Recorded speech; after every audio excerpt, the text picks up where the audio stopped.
أما بعد قال الله تبارك وتعالى في قرآن المجيد والفرقان الحميد أعدوا لهم ما استطعتم من قوة وبالرباط الخير ترهبون به عدو الله وعدوكم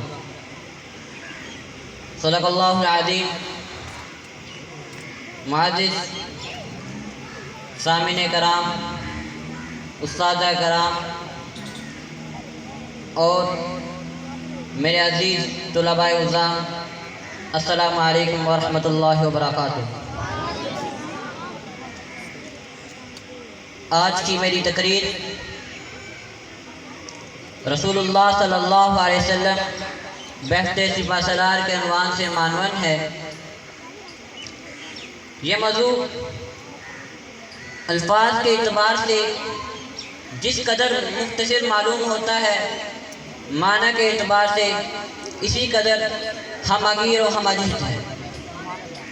رسول اللہ صلی اللہ علیہ وسلم کا اقدامی جہاد ایک الگ موضوع ہے، رسول اللہ صلی اللہ علیہ وسلم کا دفاعی جہاد ایک الگ موضوع ہے، رسول اللہ صلی اللہ علیہ وسلم کا جنگ کے درمیان لشکر جسار کی صفیں ترتیب دینا اور جنگ کی عسکری باریکیوں کو پیش نظر رکھنا ایک الگ موضوع ہے۔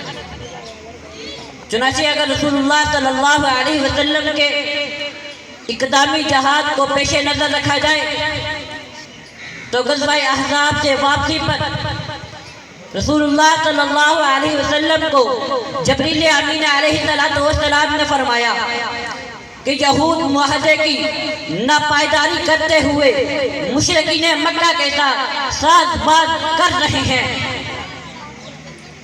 حیی بن اخطب جو رسول اللہ صلی اللہ علیہ وسلم کے زوجہ محترمہ حضرت صفیہ بنت حیی ان کے والد تھے، کئی بار مکہ جا چکے تھے۔ رسول اللہ صلی اللہ علیہ وسلم نے خندق سے واپسی پر اقدامی جہاد کی نیت سے خیبر کا ارادہ فرمایا۔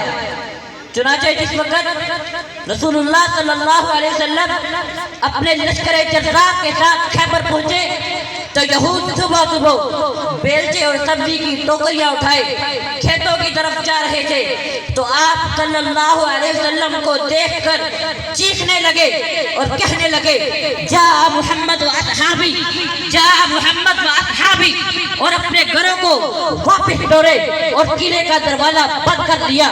قصہ مختصر بتا رہا ہوں۔ آپ صلی اللہ علیہ وسلم کے اس اقدامی جہاد کی یہود پر اس قدر ہیبت طاری ہوئی کہ بغیر جنگ کے خیبر جیسا مضبوط ترین قلعہ فتح کیا اور حیی بن اخطب کو سزا سنائی گئی۔ معاذ بن سعد بن معاذ کو فیصل مقرر کر کر یہود کی طاقت کو خاک میں ملایا گیا۔ سعد بن معاذ کون تھے؟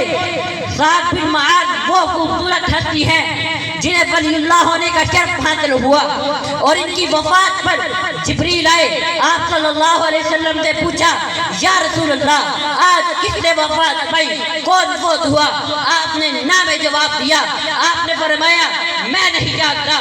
تو کہنے لگے عرش جھوم رہا ہے، عرش پر تیاریاں ہیں، عرش جھوم رہا ہے، آج کسی کی وفات ہوئی ہے۔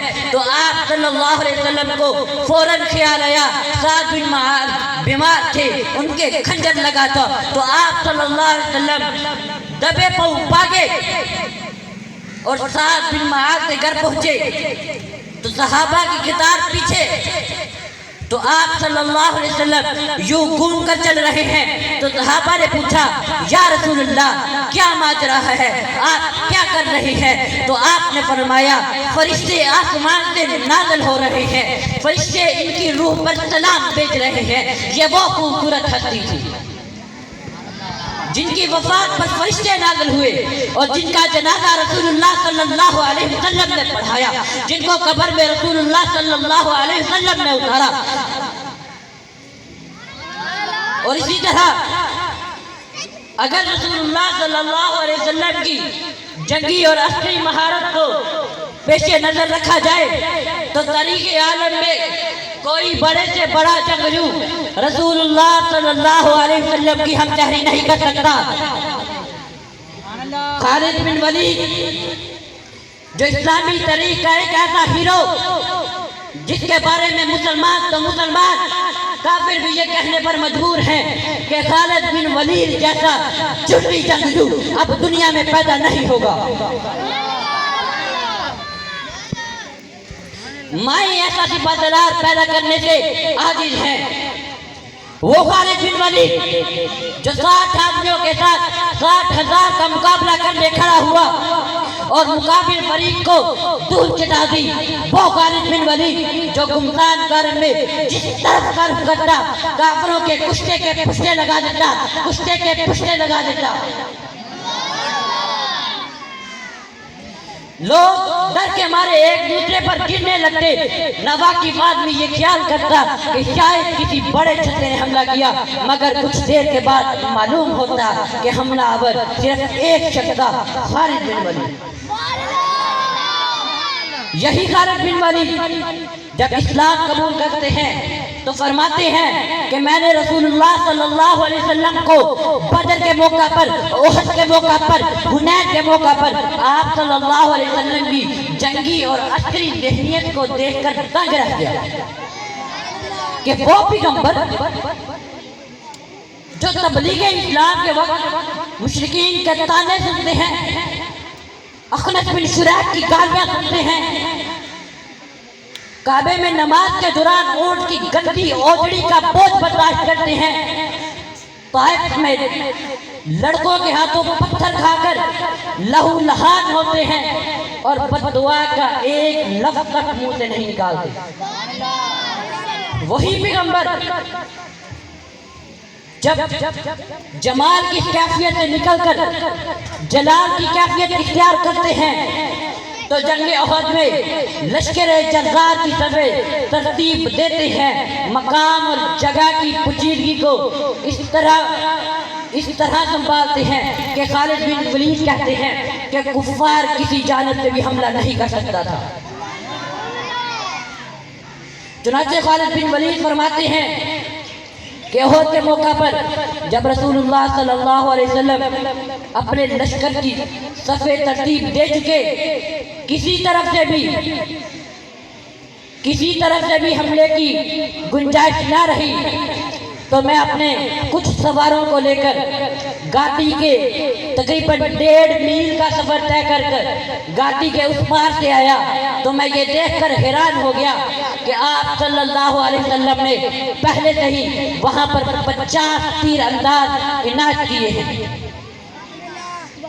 اس وقت میں یہ کہنے پر مجبور ہو گیا کہ رسول اللہ صلی اللہ علیہ وسلم نہ صرف ایک عظیم مبلغ، نہ صرف ایک مفکر اور ہادی ہیں، بلکہ آپ صلی اللہ علیہ وسلم ایک عظیم سپاسالار بھی ہیں۔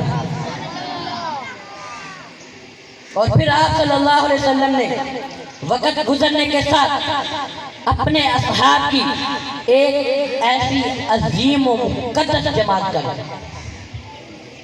جس کے بارے میں شاعر نے لکھا ہے، آئے گشاک کے بعد آئے فردہ لے کر، اب انہیں ڈھونڈ چراغے رکھے زیبا لے کر، تھے ہمیں ایک تیرے مارکا آراؤں میں، خشکیوں میں کبھی لڑتے کبھی دریاؤں میں، دیا کھانے کبھی یورپ کی گلیساؤں میں، کبھی افریقہ کے تپتے ہوئے صحراؤں میں، شان آنکھوں پہ نہ جچتی تھی جہاں داروں کی، شان آنکھوں پہ نہ جچتی تھی جہاں داروں کی، کلمہ پڑھتے تھے ہم چھاؤں میں تلواروں کی، کلمہ پڑھتے تھے ہم چھاؤں میں تلواروں کی۔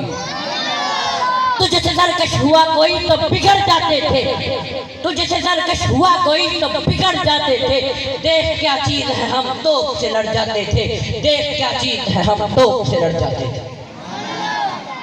نقش توحید کا ہر دل پہ بٹھایا ہم نے، نقش توحید کا ہر دل پہ بٹھایا ہم نے، زیر خنجر بھی یہ پیغام سنایا ہم نے۔ واہ دعوانا الحمدللہ۔